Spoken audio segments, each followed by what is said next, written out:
Welcome back to the Crucible, this time for the CMC Creative Keynote. This evening, we're going to take a different look at our theme, Or Change.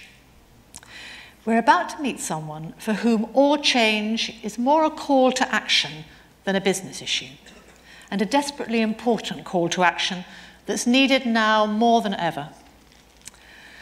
This year's CMC Creative Keynote is given by a woman who is at the heart of the diversity challenge. And with diversity now at the forefront of change in the media business, including the recent Lenny Henry campaign to get more diverse faces on our screens and into our workforce, it's appropriate and timely that Jenny Seeley is joining us this evening. Jenny became deaf at the age of 7, and throughout her wide-ranging career, she has fought for the disabled and deaf community. When she was 16, her school careers advisor said she should give up any thought of theatre and work in a library. She ignored the advice, and her reaction gives you an insight into her no-nonsense approach to disability and inclusion. She said, "Imagine how that would have turned out. Deaf people are the noisiest people in the world because we don't realise we're thumping around. A library would have been the worst place to get a job." So she did start acting, and then moved into directing, and is now the artistic director of Grey Eye Theatre Company. Grey Eye was founded in 1980 with the aim of dispelling prejudices, popular myths, and images of defenselessness around disabled people. The company has gained an international reputation for pioneering accessibility in world-class theatre. For her, and I quote, "Disability theatre is about creating good plays for diverse audiences.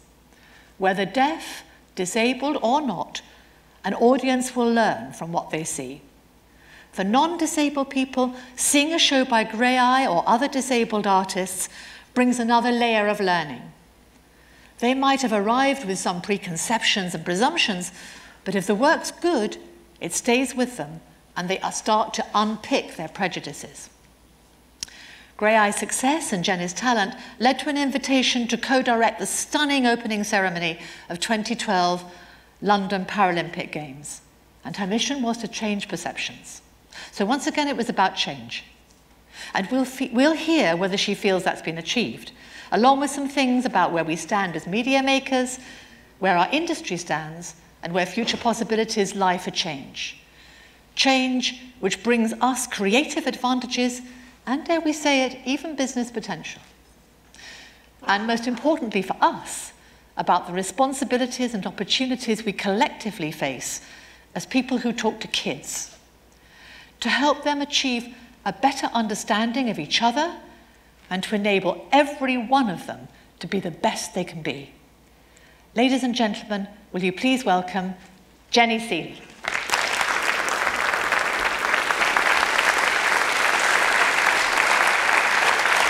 Thank you. Sue forgot to mention that I'm also going through the change, so if I'm sweating profusely, it's the lights and everything else. I'm absolutely outside my comfort zone because I do theatre and you are in the glorious world of media, of television and film and all of that. I'm just little Grey Eye, big Grey Eye Theatre Company. But first of all, things you need to know about me. Please can you put your right palm on your right nipple, left palm on your left nipple, rub. No, don't do that. Now, move your palms down, so your palms are facing the heavens, but your little fingers are still touching your nipples. Yeah? Now, imagine you're carrying something very big and bouncy. Let your hands bounce. Have a very good look at me. I'm Jenny. All deaf people, Camilla would agree with me over here, all deaf people have name signs because we're more than just Jenny. So that's my name sign. And that was me audio describing my name sign so that blind and visually impaired people can also engage with that exercise. If I'm working in schools with young people, it's Jenny. Because I always have glasses on my head, whatever the weather, and I usually have big clunky shoes or DMs. Big glasses, big tits, big shoes. I feel balanced. That's me.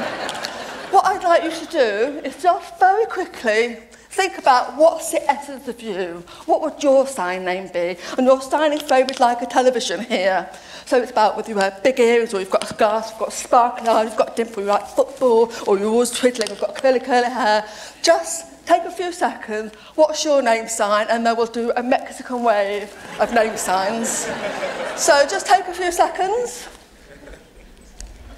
Think about who you are. Put the timer on. Okay, yes. Something that says who you are, and through the rest of the conference you can exchange name signs. But we're going to start with this band and just across the room. Okay, ready? 1, 2, 3. Big name signs. Go, go, go, go, go, go. Go, go, go, go, go, go. Go, go, go, go, go. So we've got that, we've got smiles, we've got curly, we've got the Hoxton beard one over here.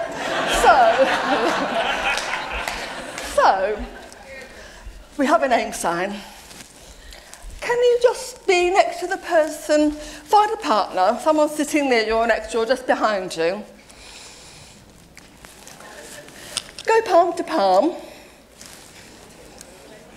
Right, so here we have a woman, we have a man, we have different skin colours, different ethnicities, different ages. Oh, you're very close. Very close. You're completely different. So, brilliant. We're different. What I'd like you to do, just very quickly, using your little finger, measure from the tip of your finger, middle finger, to your elbow, how many little fingers of your partner. So I'm going to... So it's 1, 2, 3, 4, 5, 6. 7. So what's that? 6.5. 6 2/3.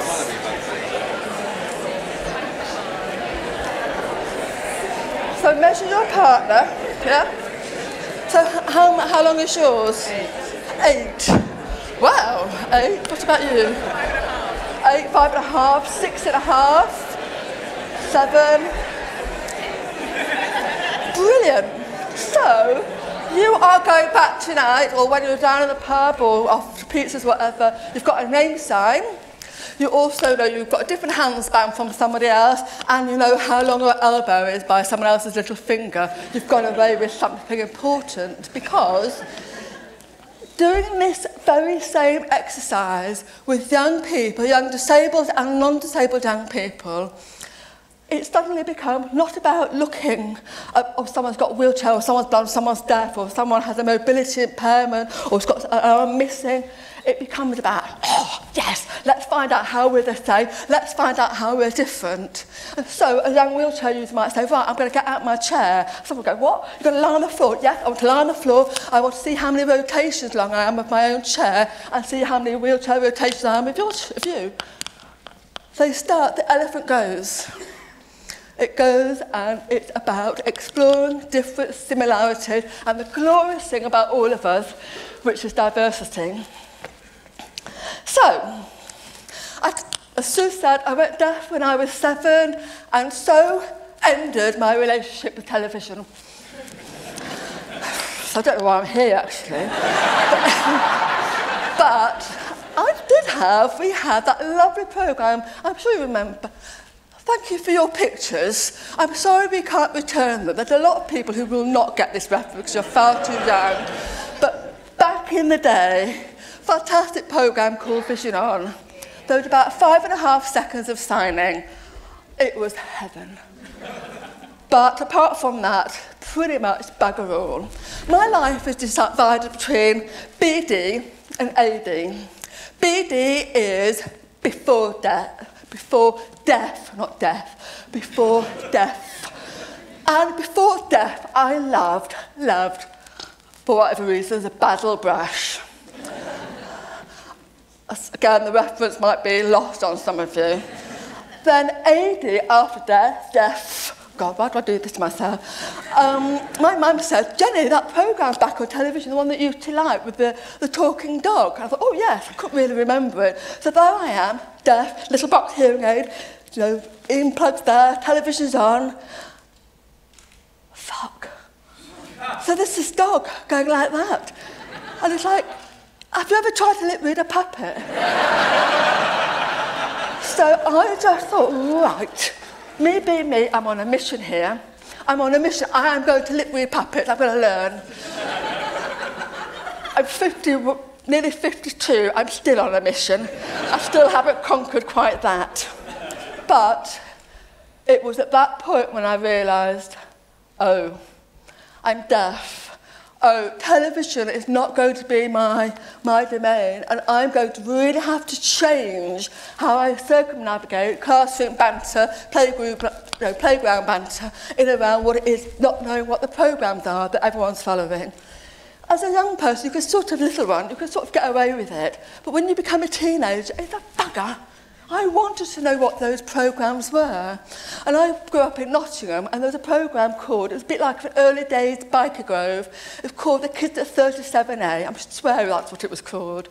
And my sister, God bless her, would sit with me and try and lip speak everything that was being said so that I could at least engage with my mates the day after, the next day in school. I do owe her. Because I was doing this, I emailed or I texted loads of my deaf and disabled colleagues around what programme did they used to remember when they were growing up. So, in no particular order, Steve, you're signing this. I'm going to go at the speed of light, so good luck. I treat my interpreters beautifully. Okay, let's go. So, some of them you'll know, some of them boof. Crackerjack, Tomorrow's World, Hector's House, Danger Mouse. Oh, was Danger Mouse disabled because he had a patch on his eye? Black Beauty. Blue Peter. They once had a disabled person on Blue Peter called Joey who had cerebral palsy. And I remember that becoming a playground insult. And I was called Joey for the rest of my school life because I have CP. Bewitched. I love Bewitched. I watched lots of cartoons, but all the disabled characters were always baddies, the same as Bond film, disabled or disfigured. Disabled equals bad. There was Hal, Magpie, John Craven's News Around, Little House on the Prairie. Oh, do you remember when their elder daughter, oh, what's her name, went blind?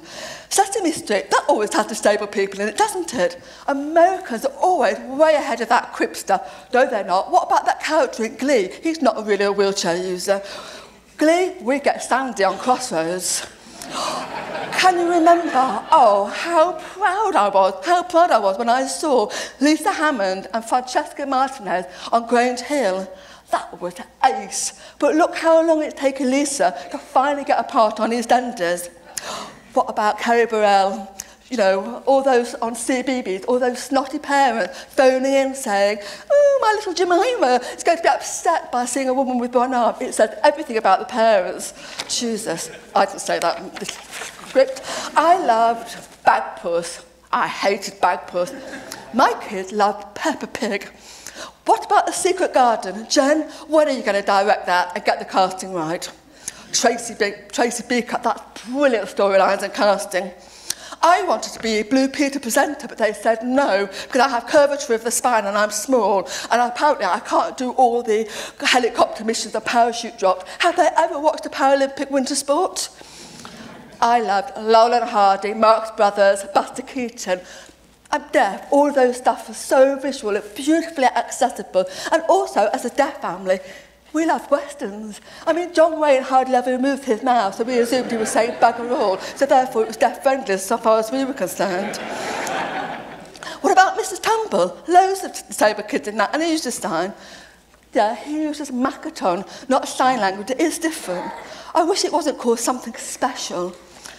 And one of my rolettes at Grey, we have a group of artistic advisors who are all power wheelchair users. They're dangerous. I have really suffered from wheels going over my toes. But they are advisors, and they're aged from 7 to 17. And one of my little ones auditioned for Dumpy Ground because she said it's brilliant because it's got Reuben Reuter in it. She wants to be Doctor Who's sidekick. And I said, oh, come on, why can't you be Doctor Who? Change the face of Doctor Who forever. But Doctor Who's a man. I went, hello, we've got to do some gender politics stuff with you. So, she's getting radical. She is going to be the first female disabled Doctor Who to watch this space, and you can make that happen. Everyone I spoke to, everyone pretty much, the sort of age that I'm at, said, where were we? Where were we? Well, how were we represented back then? And for deafers, oh my God, can you imagine the change in our life when we got subtitled television? I so remember watching my first subtitled programme. Bawled it. I absolutely bawled it. Brilliant. I think you should just feel quite safe in a funny sort of way that children's theatre, children's television and media, as is the children's young people's theatre, are good at it. We do effectively, I think, employ more deaf and disabled people in our work than the mainstream adult television world does. And always we're told, oh, we have to learn from the adult world. Bugger that, they need to learn from us. Because I really think we get what diversity can and should mean. So, a bit like Sue, my background is theatre and education. Oh my God, I loved it. I loved it. Packing the van, early morning starts, I loved it all. But then, because it had integrity, the work was inherent understanding of diversity, the power to inform, to educate with strong emotional narratives, authentic storyline, a proper representation through casting. I loved my time at the Half Moon Young People's Theatre, Red Ladder, and with Red Ladder actually I performed on this stage. Maybe not the best play in the world, but about teenage pregnancy, it was all signed, really mixed casts. We did a good job actually. Theatre Centre at Half Moon was trilingual a lot of the time, Sylheti Bengali, English and sign language. And it was at Half Moon when I realised, when I saw deaf kids, all disabled kids going, that woman's deaf. She's got something in her ear. It's okay to be deaf, it's okay to be different. My first director job, and I'm getting to the point about all of this, is actually about change.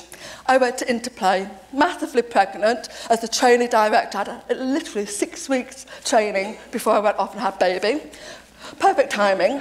Interplay do the most extraordinary work for young people who have profound, complex and multiple disabilities and learning impairments.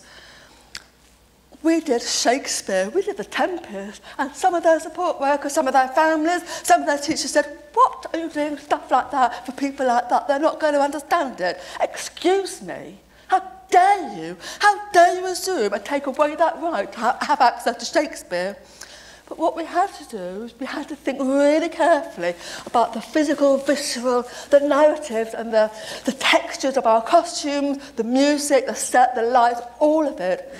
All those different levels of engagement. Somewhere along the line, everyone was sort of get it in their own way.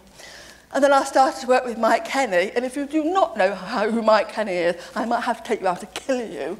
He is, as far as I'm concerned, UK's best writer for young people. And I do think I can't believe that not many of his plays have been taken and adapted to television. He's awesome.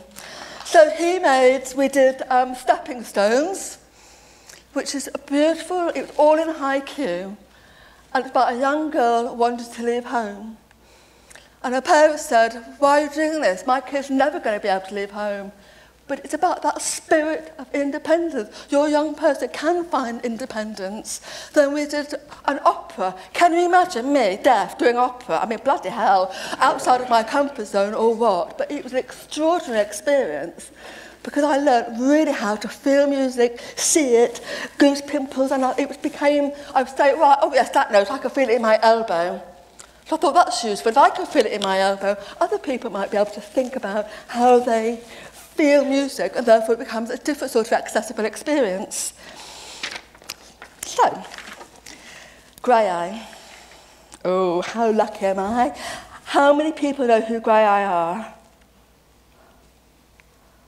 Right, it's a fucking travesty, isn't it? I'm not doing my job very well if you don't know who we are. We are, ladies and gentlemen, UK's flagship professional disabled led theatre company, and it's an awesome place to work in.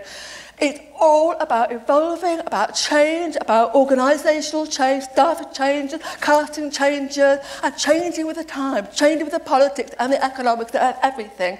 It's a story of the three Grey Eye sisters who share between them an eye and a tooth. And then Perseus came and stole them because he wanted to know how to kill the Medusa.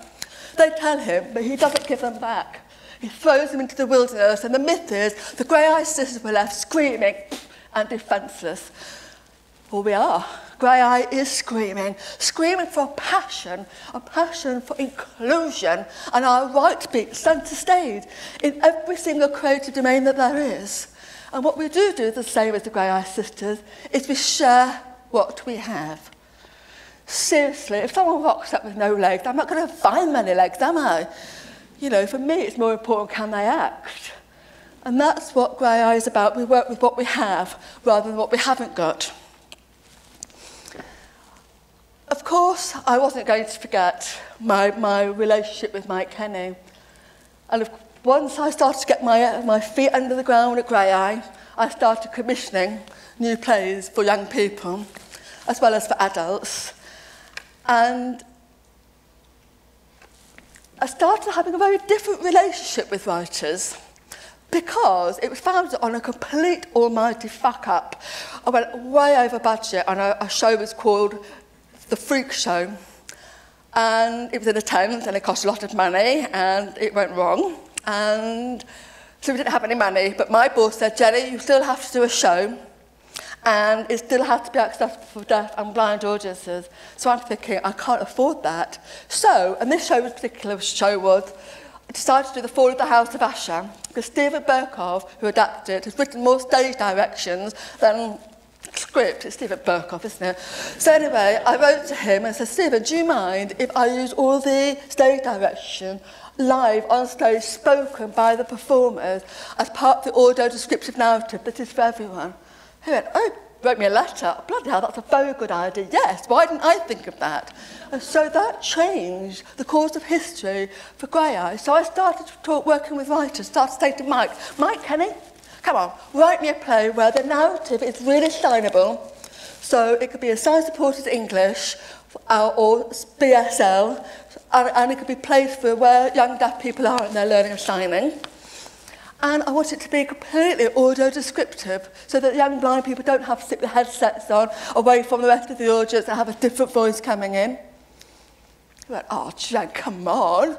So he wrote me the first draft of what was called Diary of an Action, well, it was called Action Man.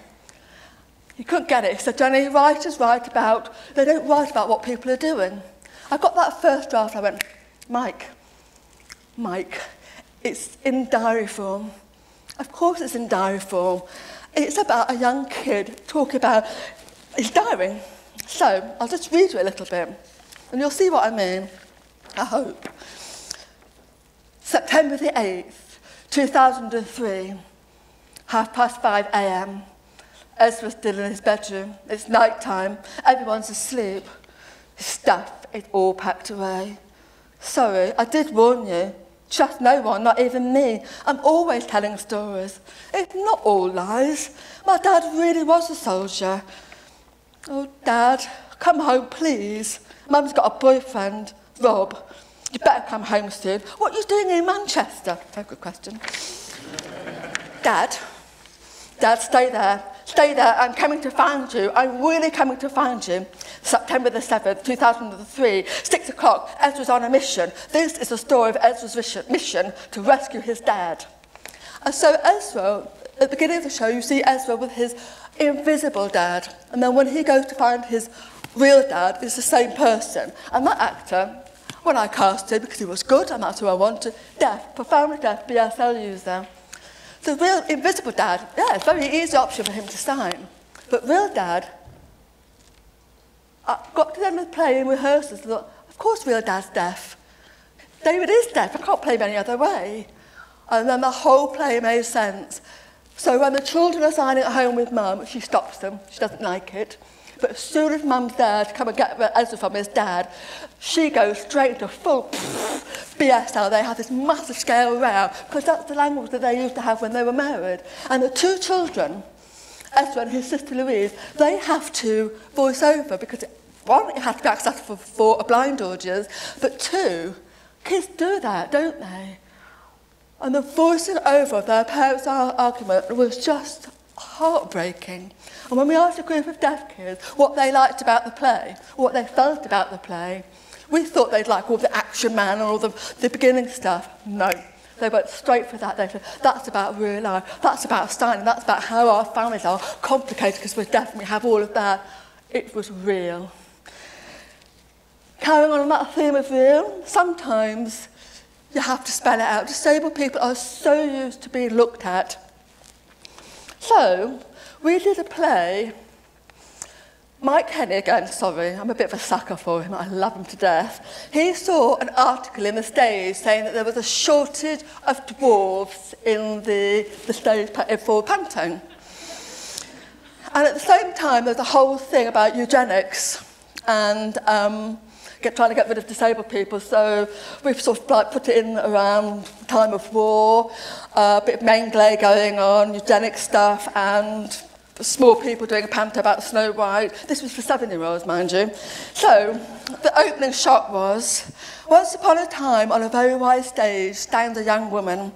Once upon a time in a faraway land at a time of war stands a young woman. You don't know her yet. But because you don't know anything about her yet, you'll be noticing one thing, and probably only one thing.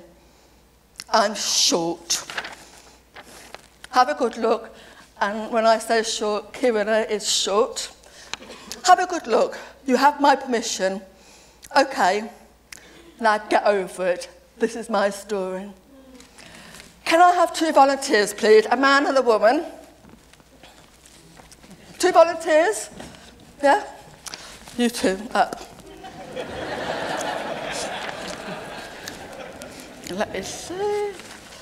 On the script, yeah. Yeah, can we have a microphone? Right, so just, do you mind? So these two are playing characters who are short, and you are Emma and you are Jared. So thank you for being my volunteers, and I hope you're okay about sight reading, but just give it a whirl. Okay. So, you're Frida and you're Otto. So these are people of short stature. And that's Owen. And then Owen arrived. Average height and dark hair. And my dad said, meet our new Snow White. what? Look at her. She's perfect. No. Little Otto, give her a script. But you don't even know if she can act. No, but she looks right, and that's half the battle. She'll soon pick it up. It's not rocket science. You can teach her. No. No. No. That's my part. I thought I did it beautifully. Our show is not a beautiful show. It's a funny show. We make people laugh. That's what we do. And you will never be Snow White. Why not? You are a dwarf. A dwarf. Dad, it's only pretend.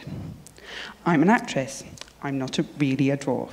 Dwarfs live in little cottages in the forest and dig in the mines. In case you haven't noticed, we don't. Don't you get clever with me, young lady. As far as the punters are concerned, you are a dwarf.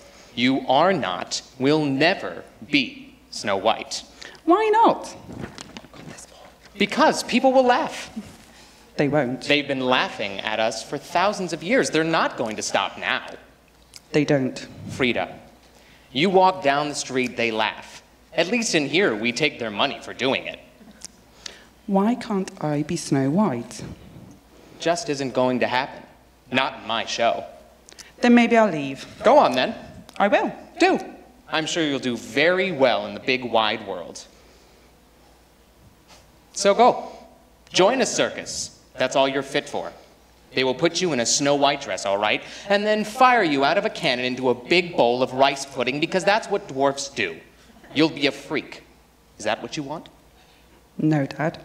I just want a chance. Okay, thank you. Thank you. Thank you very, very much.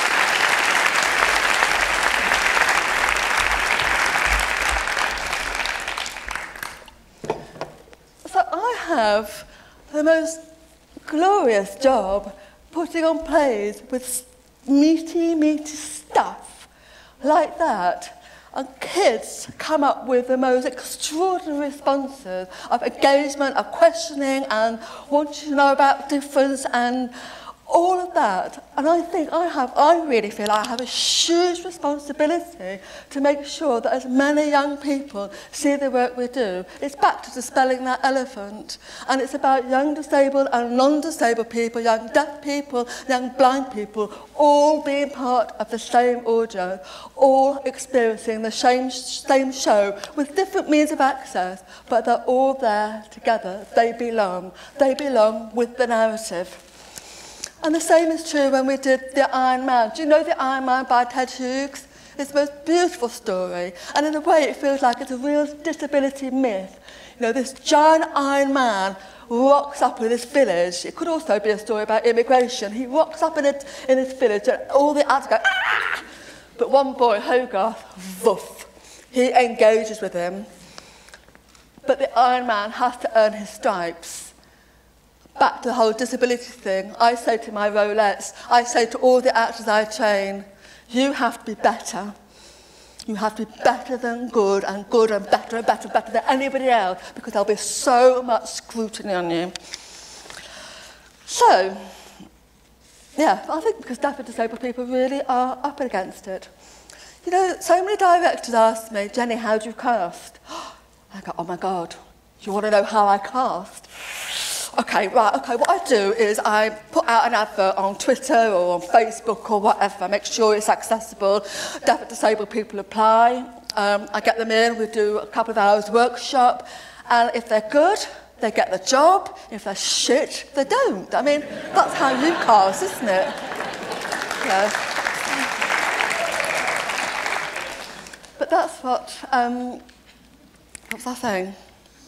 Oh, that Jack Thorne was actually saying to me the other day, he's written the Grey Eye play that's going to Edinburgh, plugging the show. Anyway, but Jack Thorne said, what's interesting in the moment, he's a disabled writer, he always pushes for disabled people to be in his dramas. So the directors are willing, but not always the producers. Anyway, I'm just going to show you a showreel of some of Grey Eye stuff. It's a mixture of some of our work for young people and some of it for adults and all the rest of it. But have a look. Grey Eye is a force for change in world-class theatre.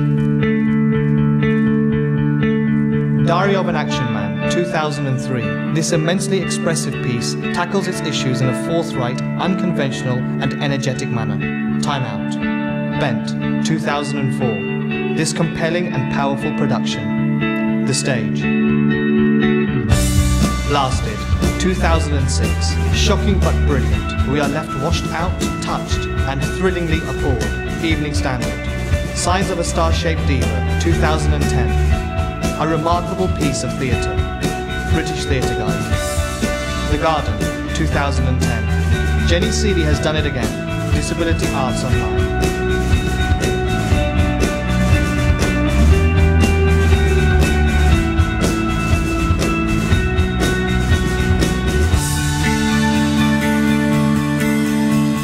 The Limbless Night, a tale of rights reignited, 2013. A stunning mixture of drama, music, dance and aerial acrobatics, The Huffington Post.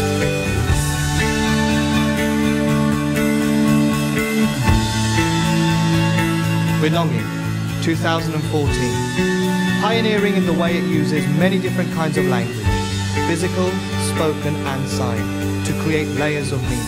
The Guardian.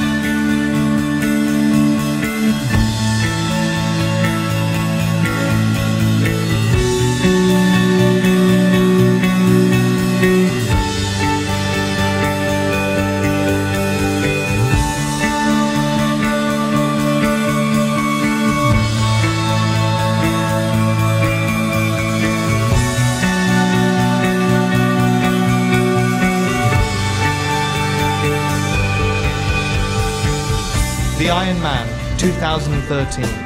The Fable's beauty became all the more magical for its scenery, massive puppets and setting. The latest 7. Against the Tide 2010. Beautiful to watch and effortlessly flowing. Disability Arts Online.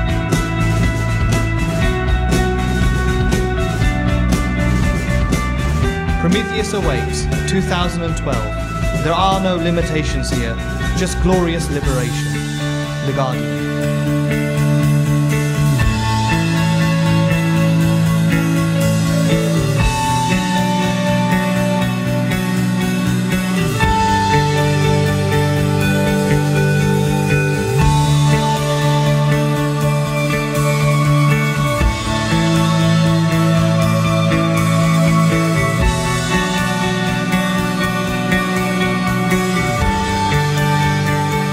The Threepenny Opera 2014.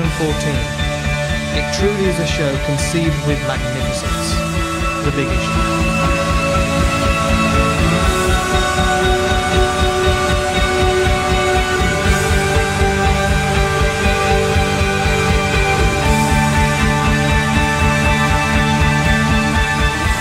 Reasons to be Cheerful 2010. A Grey Eye Theatre Company triumph. The Guardian.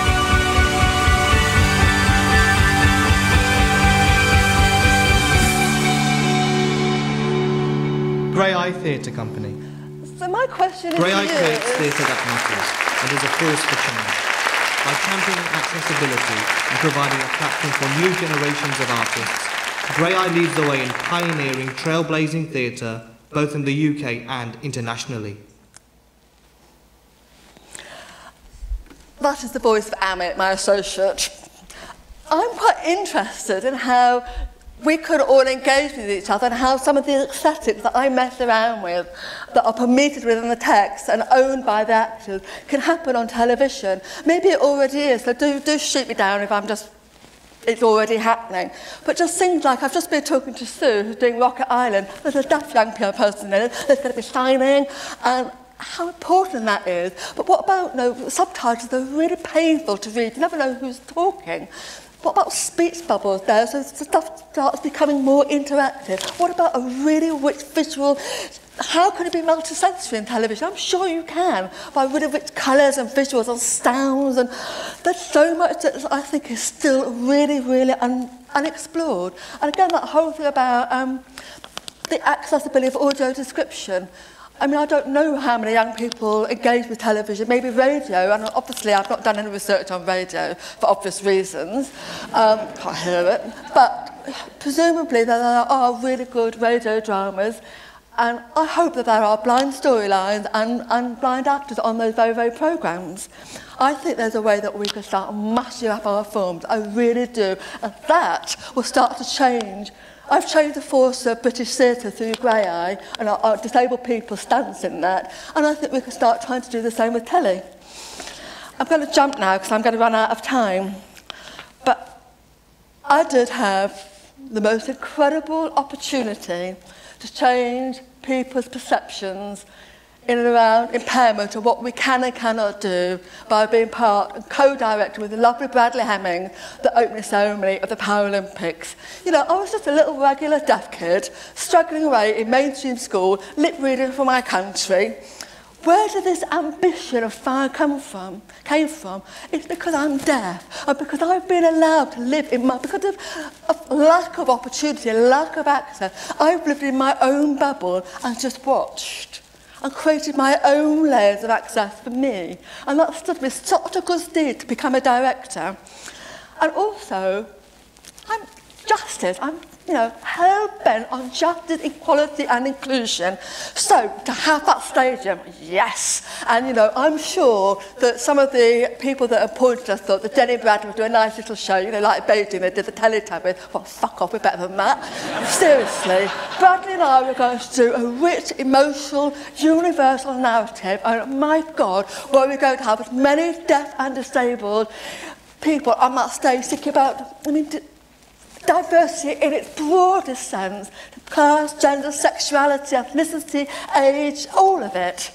We had it all. One of my first meetings with volunteers, so I'm going anecdotal now, but this brilliant, real working class Bethel Green woman came up. She said, Jenny, guess how old I am? I think I'm the oldest person here.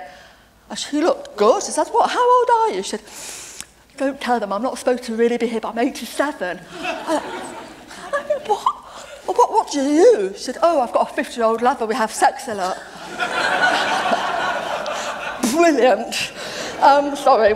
But so we created this narrative of discovery of self, humanity, the enormity of our history and our place in the world, completely based on the Universal Declaration of Human Rights.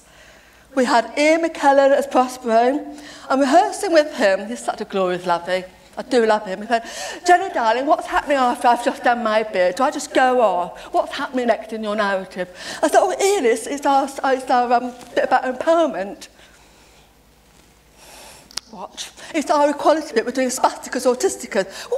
I'm doing that. Stage manager, come over here. I want one of those coats that everyone's going to be wearing. I want a banner that says equality. I did find Stonewall, you know, darling.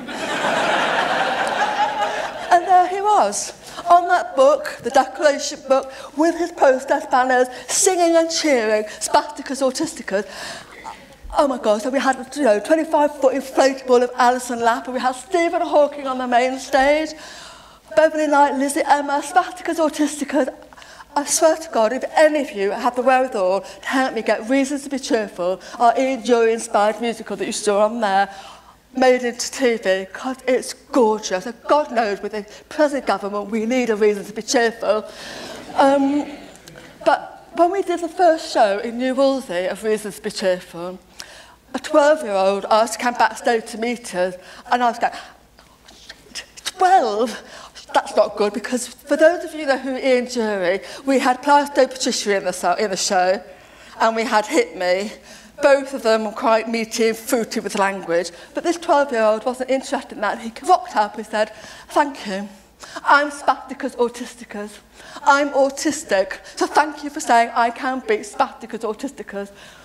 Then he cried. The first time in his 12 years that he acknowledged that he was autistic. And the rest is history with him. Gorgeous young man. Anyway, sorry, back to Sports Day. So the Paralympics. I had 44, I know it's not very many in the grander scheme, I'm thinking about how big that stadium is, but we really had 44 deaf and disabled artists. Well, they weren't artists, they were former Royal Marines, ex-army, hairdressers, stay-at-home mums. The one thing they all had in common, they were disabled, they had strong core muscles and a real sense of the devil and risk-taking, and they were absolutely on board to become circus performers and to be in the air in that stadium and make that statement. Loved it, and that changed how circuses taught forever and ever. We found a whole inclusive language. Oh, in that stadium, 67,000 people shouting, spasticus, spasticus, spasticus autisticus, or singing I Am What I Am with Beverly Knight, the final song. Because we are all, indeed, our own special creations, are we not? Oh, goose pimples. I cannot tell you how disappointed I was. Disappointed that that euphoria could not last. Because another change happened. A bloody, brutal change happened. And this is where I need you. You have no idea how much I need you. We fell from grace. Two things. Channel 4, apologies if you work for Channel 4, you did us a massive favour because the billboard said, thank you for the warm-up. It's a comment to the Olympics that the Paris was going to be the real thing, and it was. But Channel 4 also created a massive crime in my book. Nobody contacted me about my artists or wanted them, apart from Channel 4. And who did they want them for? They wanted my artists and deaf and disabled volunteers for their programme, The Undateables. And I'm sorry, That is not the legacy I wanted for my artists at all, or the legacy of the Paralympics. But it gets worse. While we were doing our great big show, the government was silently cutting what is called the Independent Living Fund. And I don't know whether you know what that is. It's a fund of about £350, £400 given to individual disabled people so that they can book their own PAs to support them with eating, shopping, cleaning, hoisting them to the bathroom, putting them to bed. They help facilitate these people's independence. So Esther McVeigh decided, don't need it anymore. So that was going to be closed down, so we had a battle on our hands. The second thing, access to work. God love them, or I did. Access to work pays for Steve. It means I can have access. I had access to work with all those people in the Paralympics. I have access to my job at Grey Eye. I know I can speak, but I can't hear, and I need him. And I need all the other interpreters, like you need your interpreters, Camilla. So we have had cut. My first letter from them was, Jenny, you could go down from 48 hours a week of sign language interpreting to 72 hours a month. How am I supposed to do my job? How am I supposed to do my job? And the money doesn't work. You know, for our Independent Living Fund, it's £340, £50, £400 a week. All those people now are going to care homes, and it costs £3,500 to be in a care home. When I work, I pay tax, and I employ Steve, and he pays his tax. Don't you, Steve? Goodbye. So for every pound that's spent, £1.48 goes back to the Treasury. So I don't get the maths, and on Monday, John Kelly, who is in Reasons to be Cheerful and in the Threepenny Opera and a massive activist, wore our horse. I was the back end of a horse, and it's a horse a bit like an ice cream cartoon horse, and I was the tail. John's in a wheelchair with electrics. We paraded up to Parliament, gave a petition of only 225,000 signatures, which is, we needed more, to say, please don't cut us. And there were so many of us, mainly the wheelchair users a lot, with incontinence pads, because that is what they're giving them. They're giving people incontinence pads rather than paper care so they can go to the loo when they want to go to the toilet. They're going to sit in their own piss. It was the most extraordinary day of just unfathomable grief. And Sophie, who you saw be raised up in the tower, Sophie, who's physically very wee, but I never think of her as wee. She's a big personality. She's all about show. She's active. She's out there doing stuff. She's a puppeteer. I can't live with puppets, so we have an argument every time she does a puppet show. But she's extraordinary. But on that day, she looked like Polly Pocket, so tiny. So this is where I need you lot. I need you to be informed in and about everything to do with the ILF and access to change. Because diversity, good old Lenny Henry, brilliant being on the Olivia stage with the Act for Change thing. Diversity is a hot subject. Everyone wants it. Good, about bloody time. But if you want to have those deaf and disabled artists in your programmes, working for you and all the rest of it, like I want them on my stage, like I want them on the National Theatre stage, it's not going to happen, is it? It's not going to happen because the government are changing what we are allowed or not allowed to partake in. They're creating a slow, torturous death where we will fade away. So please, we're better than that, all of us together in this room, aren't we? We can affect real change. I want you to come on board with me as media partners or tutors or writers or whatever, because I'm hell-bent, I'm not letting this lie. I'm going to be training a group who can only put enough money for six young people aged 16 to 25, work-based learning, over the next year, because I want them to be storming the stages, storming your screens. Then I'll get another 6, I'll get 10, I'll get 20, and we start building a really big deaf and disabled arts community, just to say to the government, you know what? We ain't going anywhere. So on that note, Can you stick your 2 fingers in the air? Oh, not like that. No. Come on, no swearing here. It's like that. Put your hands on your shoulders and flick your fingers up. So that is a sign for assertive. Don't mess with me. Feisty. So together we are going to change, and we are going to remember, because we have to remember, that the Paralympics did make change, even though, and I just have to read you this because it makes me feel a bit sick, 2/3, 67% of the British public feel uncomfortable talking to disabled people. If we were more visible right across the creative industry, people won't be scared. They will just see us as people with hearts and minds, people who shit, people who fuck, people who, you know, all that stuff. So I'm just going to show you the final clip, just the Paralympic highlights, because that, when I watched that, it restores my faith in what I need to do, what I can do, but what I need to do in partnership with all of you. So can we just show the Paralympic one, please? Our eyes, our ears, shine your light on the beautiful diversity of humanity. Look up, stretch your wings and fly.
As a standard or run-of-the-mill human being, but we share the same human spirit. What is important is that we have the ability to create. However difficult life may seem, there is always something you can do and succeed at. The games provide an opportunity for athletes to excel, to stretch themselves and become outstanding in their field. So let us together celebrate excellence, friendship, and respect.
Day. Thank you.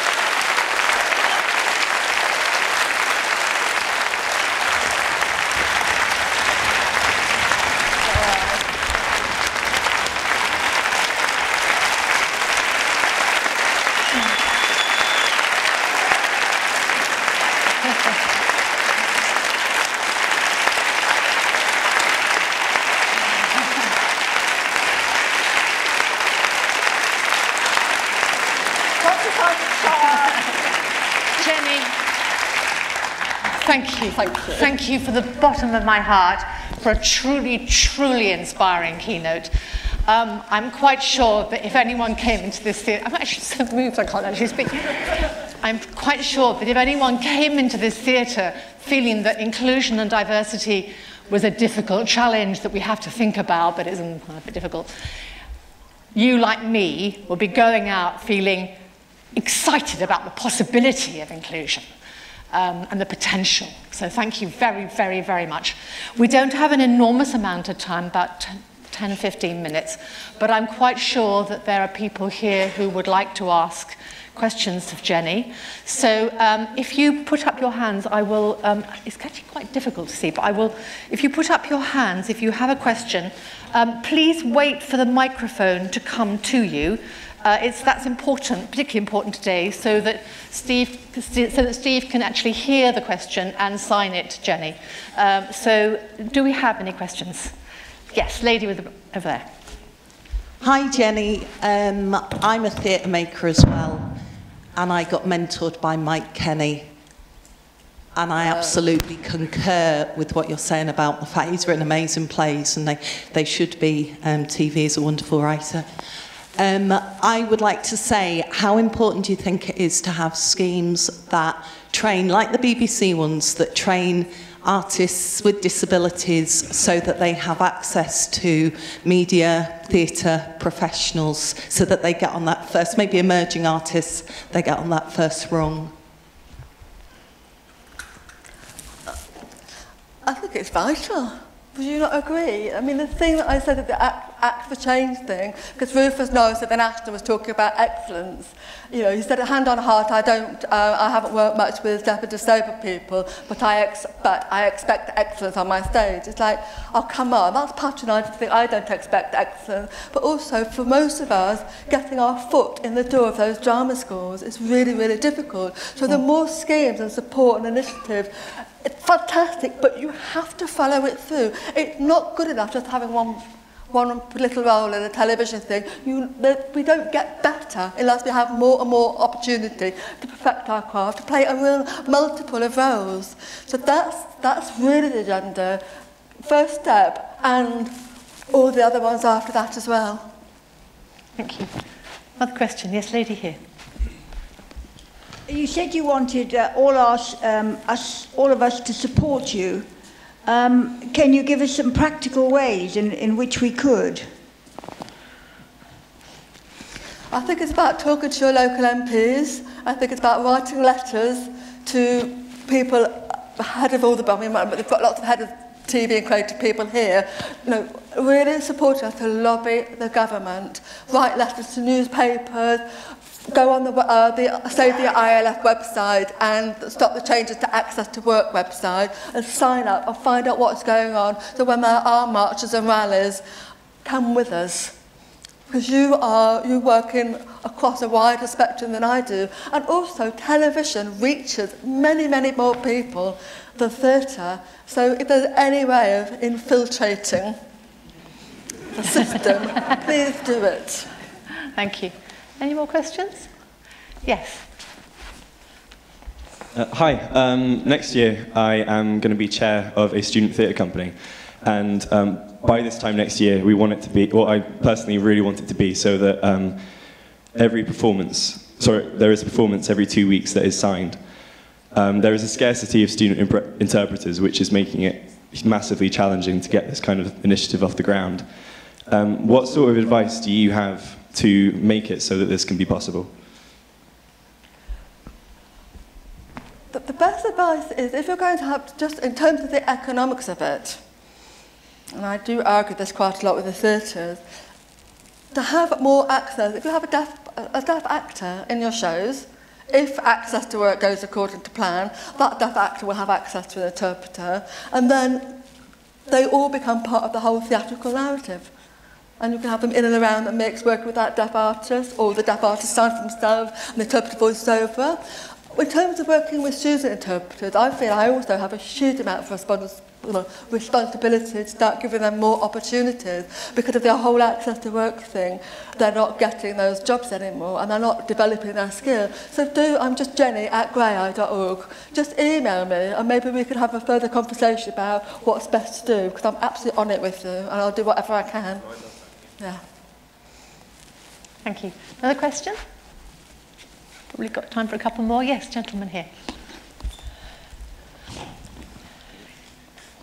Thank you, Jenny. I didn't manage to get tickets for the opening ceremony, but I live nearby and we stood on the edge of the Olympic Park with our phones in our hands watching the TV, and we could hear the crunch of the apple, and we watched the guy abseiling down with the torch in his hand, and it was even that was fantastic, so thank you. What I wanted to ask you was about the legacy in terms of the public opinion of disabled people. Since the Olympics, obviously the actions of our government in the last however many years have been pretty horrific, but in terms of the eye of the general public, do you think that warmth and that legacy and that change has sustained among people in general, or do you think, a bit like the Olympics itself, the shine kind of remains in the past, basically? Oh no, that quote that I read out, that 67% of people find it difficult to talk to a person who's disabled, and 36% of people don't think disabled people are very productive. Those figures came out in the end of 2014. So that's part of my heartbreak, is, you know, what more do I have to do? I'm sorry, I don't get it. I don't get it. It makes me incensed. It really, really does. So public opinion hasn't shifted enough. But so much of that is the government's fault, because they brand us as benefit scroungers and they dismiss us and all the rest of it. And that's why I'm held back on us having a really visible public profile in theatre, television, film, radio, all of it. You know, just saying, hang on a minute, we are not going anywhere. That's what's really, really important, the visibility of it. And that's when it starts to change public perception. Because we become part of the norm. We're just always on the telly. It's great. It's really easy. Sorry. Thank you. I think we've got time for one more question. Jenny has to go off, unfortunately, because I think it's your son's graduation. My son is graduating in film at Bournemouth Art College tomorrow. So if you have a job, if you have any job, can you let me know? You've got to get a job. So one more question, just to finish off. Yes, Greg. Hello, Jenny. I just wondered, given that you were presumably involved in the invasion of Parliament, what you thought of how far that pushed the disability question and how far do you think it should be pushed? So, I'm sorry, we have a government that don't care. They don't care. They don't have the reference points of what it is to have no money, what it is to have to wear a continent pad, what it is to be marginalised. They don't have any understanding of what it feels like to have your independence taken away. And only when is it taken away do you realise how important it is, that word independence. So we've just got to lobby like hell. I'm sorry I'm not answering your question, but it's really important that we infiltrate